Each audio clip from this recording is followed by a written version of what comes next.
શાંતિ મિત્રો, આજે આપણે આ ગાજરિયા બનાવવાના છે। તો મેં ગાજરિયાની છાલ ઉતારી અને આવી રીતે સુધારી લીધા છે।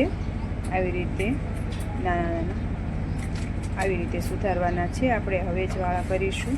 તો અત્યારે પહેલાં આપણે એને હળદર મીઠાવાળા કરવાના છે। તો આપણે અડધી ચમચી હળદર નાખીશું અને 3 ચમચી મીઠું નાખવાનું છે। જે નિરમા મીઠું આવે એ નાખવાનું છે। 3 ચમચી મીઠું નાખ્યું છે। હવે આપણે આને હાથ વડે આવી રીતે મિક્સ કરી દેવાનું છે। જો આ રીતે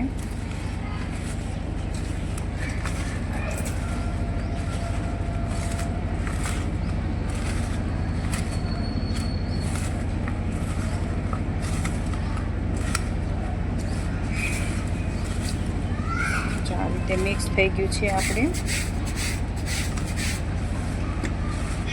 હળદર મિક્સ થઈ ગયું છે।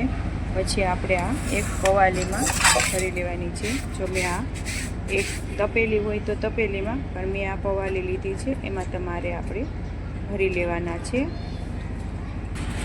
જો આ રીતે આપણે પવાલીમાં ભરી લીધા છે। પછી આને આખી રાત પડ્યા રહેશે, એટલે આમાં પાણી છૂટશે। તો આ રીતે આપણે એને ગાજરિયા કરીને ઢાંકી દેવાના છે। આખી રાત રહેવા દઈશું આપણે। જો આ આપણે કાલે ગાજર લીધા હતા, આખી રાત પલળવા દીધા છે, એ આવા થઈ ગયા છે।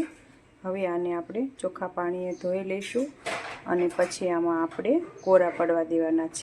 તે આપણે છાંયે એક કોટનના કપડામાં સૂકવી દીધા છે। હવે આને પછી આપણે હવેજ ભેળવશું। ગાજરિયા આપણે કોરા કરવા મૂક્યા હતા, એ કોરા થઈ ગયા છે। હવે આપણે એમાં હવેજ ભેળવી લઈશું।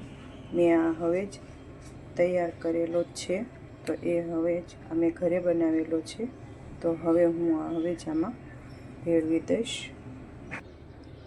જો આ હવેજ મેં 1.5 ચમચી જેવો લીધો છે। તમને વધારે ભાવે તો તમે વધારે પણ લઈ શકો છો। હવે આ રીતે આપણે આમાં ભેળવી દેવાનો છે, બીજું કશું નથી નાખવાનું। આ મેં હવેજ આમાં લઈ લીધો છે। જો આ આપણે ગાજરિયા તૈયાર થઈ ગયા છે। હવે તમે જમવા બપોરે સાંજે જ્યારે તમારે રોટલી શાક સાથે ખાવા હોય ત્યારે તમે ખાઈ શકો છો। હવે આપણે એક કાચની બોટલમાં ભરી લેવાના છે અને ફ્રીઝરમાં મૂકો તો ભલે, અને બહાર રાખો તો પણ આને કંઈ નથી થતું। ઓમ શાંતિ મિત્રો।